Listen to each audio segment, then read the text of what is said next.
بسم الله الرحمن الرحيم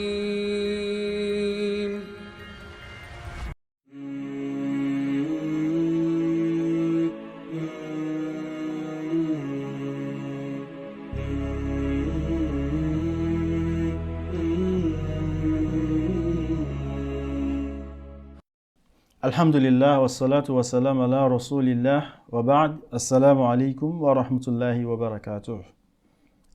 C'est toujours l'émission Éducation occidentale. Est-elle une interdiction pour les musulmans ou une obligation? Je m'appelle Teslim Adeyema et j'ai avec moi sur ce plateau aujourd'hui Oustaz Murtala Saadou. Assalamu alaikum. Alaykoum salam. Et aussi l'Oustaz Amoussa Abdel Ghaffar. Assalamu alaikum. Wa alaykoum salam wa rahmatullahi wa barakatuh. Inch'Allah, aujourd'hui encore, on aborde une autre problématique et il s'agit d'amener les enseignants à se tenir debout en classe en signe d'irrespect. Ma première question va à l'Oustaz Amoussa Abdel Ghaffar. Dans le système éducatif islamique traditionnel, il est plus respectueux, selon quelques personnes, des enseignants et de leur statut qu'ils s'assoient pendant qu'ils enseignent aux élèves qui seront assis sur le sol. Dans l'enseignement conventionnel, par contre, l'enseignant doit se lever et se déplacer, tandis que les élèves sont détendus dans leurs chaises. C'est-à-dire, ils sont assis. C'est un signe de manque de respect, selon eux, envers l'enseignant et sa connaissance. Alors, est-ce qu'il est permis aux musulmans d'assister à de telles classes et institutions où les élèves ne respectent pas, selon eux, les enseignants? Les élèves s'assoient et c'est l'enseignant qui reste debout. Alhamdulillahi rabbil alamin. Wa salatu wa salam ala rasulullah. On remercie Allah subhanahu wa ta'ala. Vous savez, ces genres de questions, il est nécessaire qu'on en discute pour pouvoir mettre le mien sur ce qui peut causer des doutes, sinon des incompréhensions sur certaines questions. Vous voyez la position de l'enseignant dans la classe, dont des personnes font allusion. Est-ce que cela est une position qu'on peut qualifier comme étant irrespectueux de la part des élèves envers leur maître? Eh bien, revenez un peu en arrière, au temps du prophète Mohammed sallallahu alayhi wa sallam.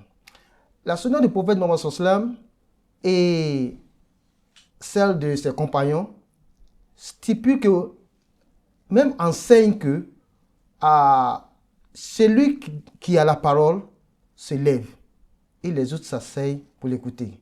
Regardez, lorsque l'imam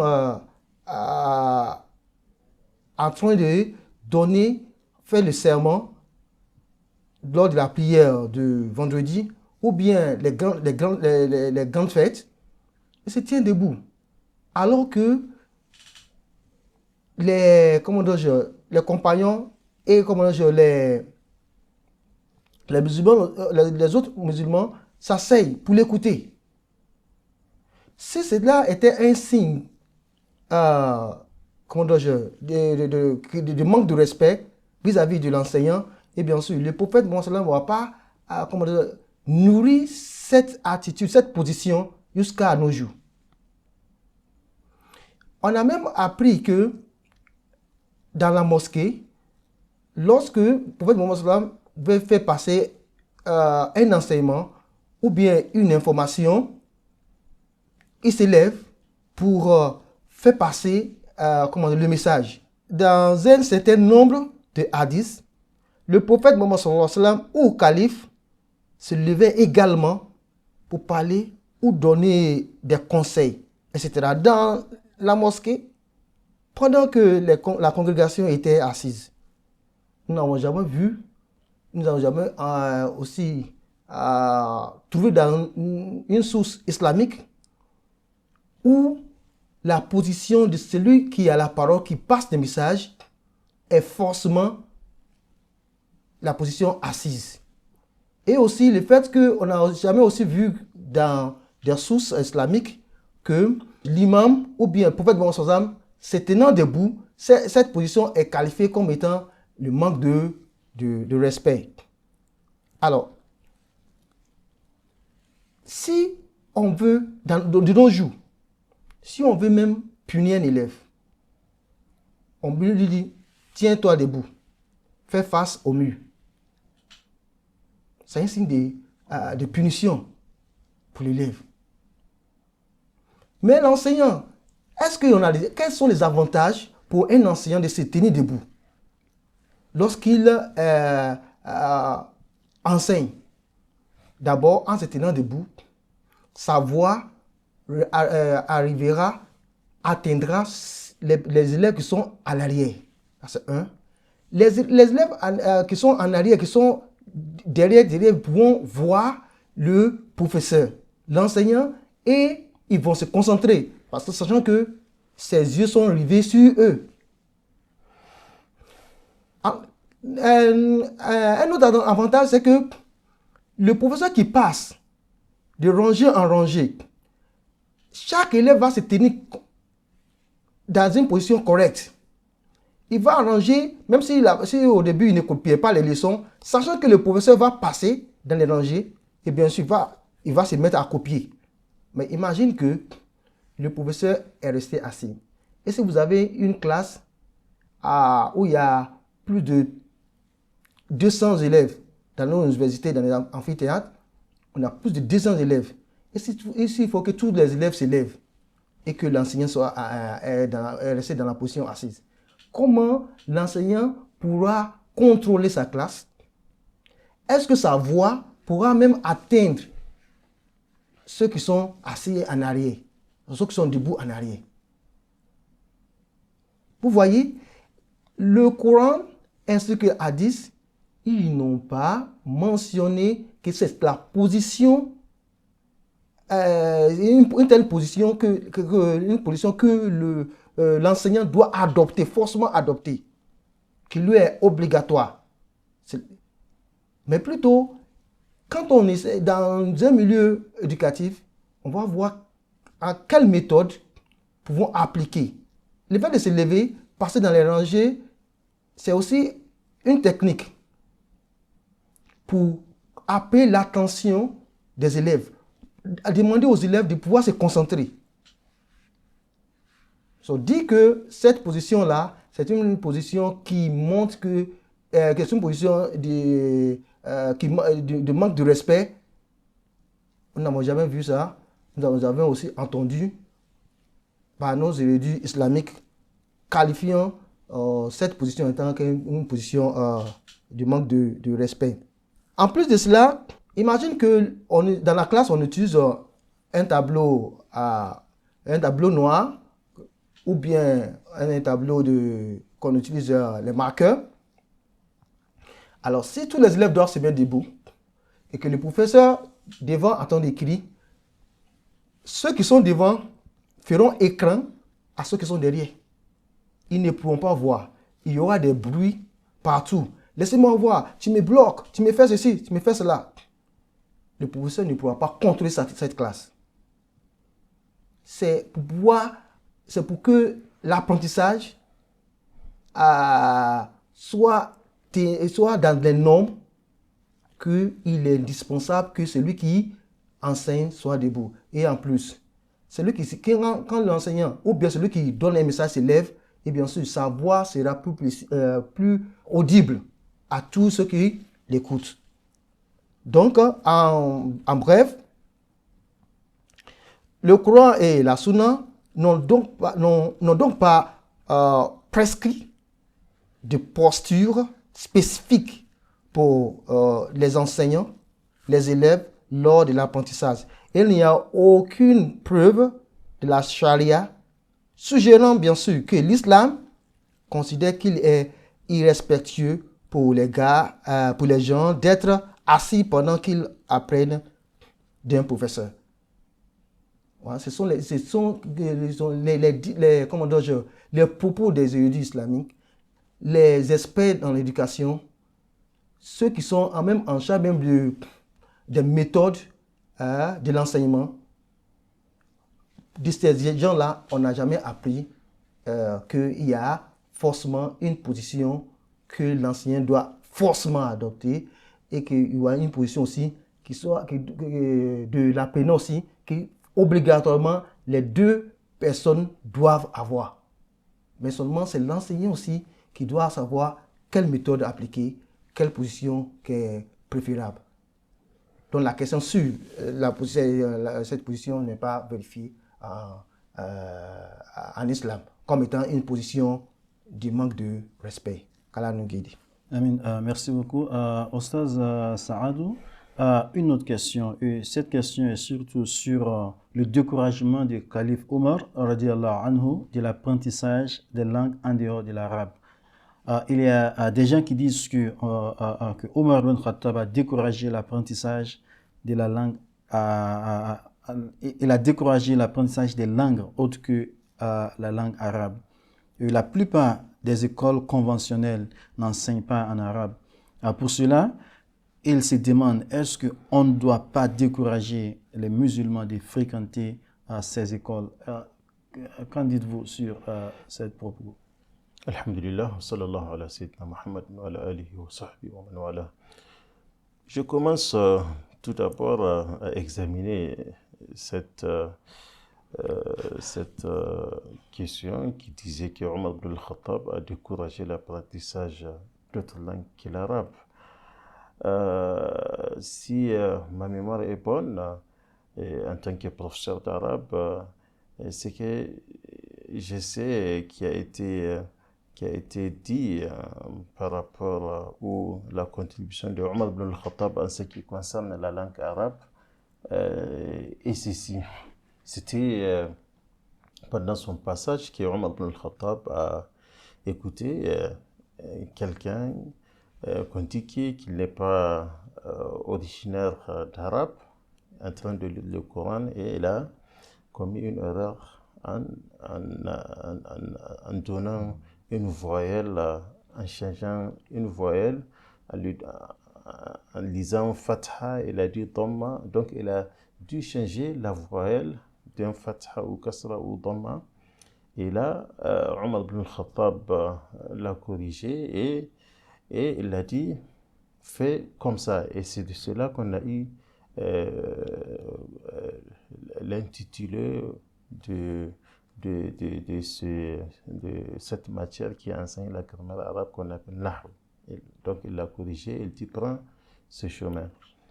Et de lors, il a demandé à Ali ibn Abi Talib de commencer à écrire les règles en ce qui concerne la langue arabe, parce que depuis le temps de Omar, on a constaté beaucoup de gens qui ne sont pas d'origine arabe embrassent l'islam et ils ont des difficultés dans la lecture coranique. Donc c'était ça les efforts de Omar ibn al-Khattab en ce qui concerne la défense de la langue arabe. Mais cet acte ne décourage pas d'apprendre d'autres langues.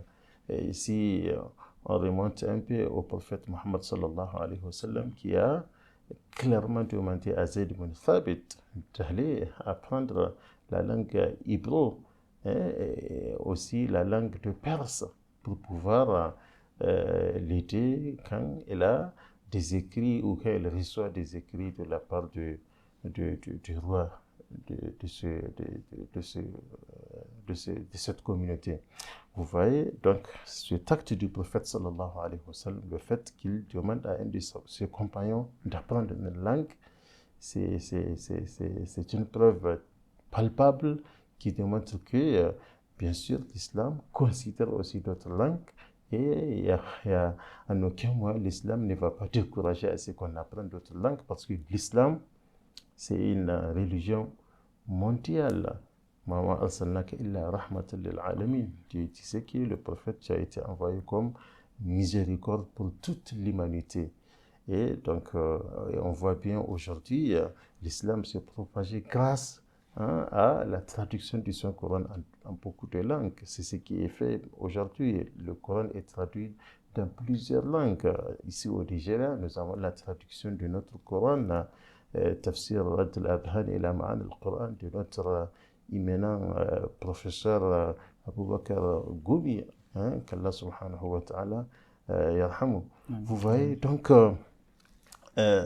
dire que ces écoles, comme leur langue d'enseignement et une autre langue qui est l'arabe, c'est pas bon de les fréquenter, ou bien dire que c'est parce que c'est pas l'arabe qui est enseigné, donc on doit boycotter, on ne doit pas aller chercher de savoir au niveau de ces écoles-là. C'est quelque chose qui est totalement erroné, que les musulmans doivent, qui ont ce genre de compréhension, doivent revoir leurs calculs, doivent s'assurer de quelle source ils tirent leurs informations par rapport à la religion. On vient de le notifier aujourd'hui. Il ne suffit pas seulement de se limiter à l'Internet pour apprendre la religion. Il faut chaque fois que vous apprenez la religion avoir toujours des références en dehors du Coran et la Sunna. Vous devrez aussi suivre l'exemple de nos éminents ulama, qui donnent leur avis par rapport à toute question qui concerne l'islam. Qu'Allah subhanahu wa ta'ala nous guide. Amin. Merci, Oustaz. Oustaz, la dernière question pour aujourd'hui, c'est la question de certains symboles mathématiques qui sont semblables à la croix ou même au crucifix. Donc, il y a des gens encore qui disent la multiplication, le symbole de la multiplication et les symboles d'addition en mathématiques sont semblables en forme à la croix ou même à un crucifix. L'apprentissage et l'utilisation de tels symboles sont-ils permis dans l'islam, ou s'agit-il d'un acte d'incrédulité? Alhamdulillah Rabbil Alamin. Lorsqu'on voit, comment dire, l'hadith de Farouk, lorsqu'il parle que celui qui imite, comment dire, un peuple, c'est qu'il est devenu l'un de leurs. Dans le verbe ici, les verbes utilisés ici dans cette citation,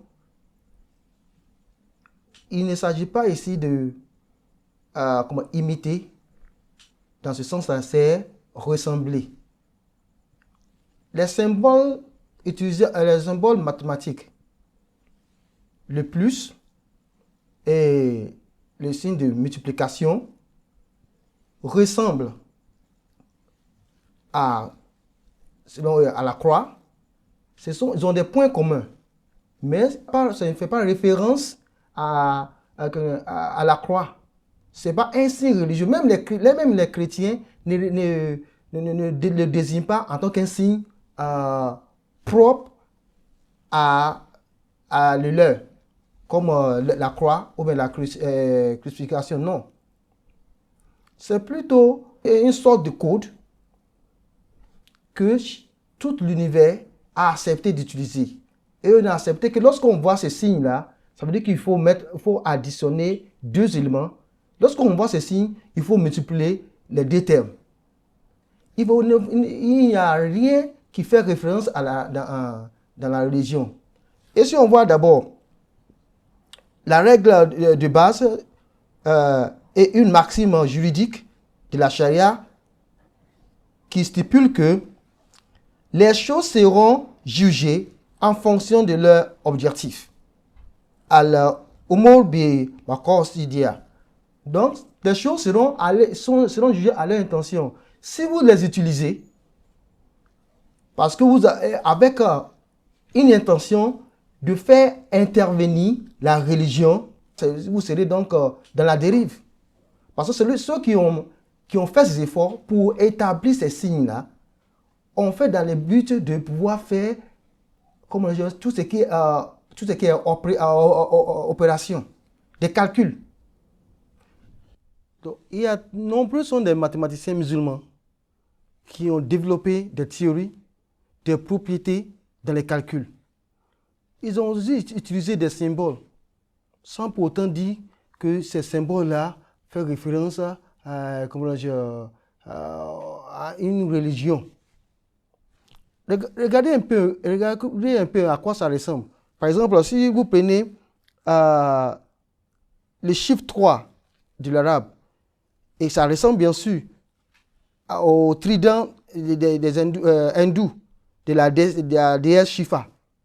Est-ce que cela veut dire que le chiffre 3 de l'arabe dérive de ce symbole? Hein? Non, lorsqu'on regarde aussi, le fait qu'on dessine, ou bien qu'un élève dessine une étoile de 5 côtés, ou bien de 6 côtés, qui ressemble à l'étoile de David, est-ce qu'on peut dire que cela est le signe des Juifs? Non. Les symboles, comme vous voyez, ça représente seulement, c'est pour pouvoir, en quelque sorte, représenter ce que c'est que l'addition et la multiplication. Cela n'intervient pas, cela n'inclut pas la religion. Que Dieu nous guide. Amin. Merci beaucoup, Oustaz. Oustaz Mortala, un dernier mot pour conclure cet épisode. Bismillah, sallallahu ala sayyidina Muhammad wa ala alihi wa sahbihi wa man wala. Je reviens un peu juste pour amener un peu un additif par rapport à ce que Oustaz vient de dire, par rapport au fait que le fait d'un professeur tient debout pendant que les apprenants sont assis, qui est considéré comme un signe de manque de respect. Je pense que Oustaz a eu à citer pas mal de raisons.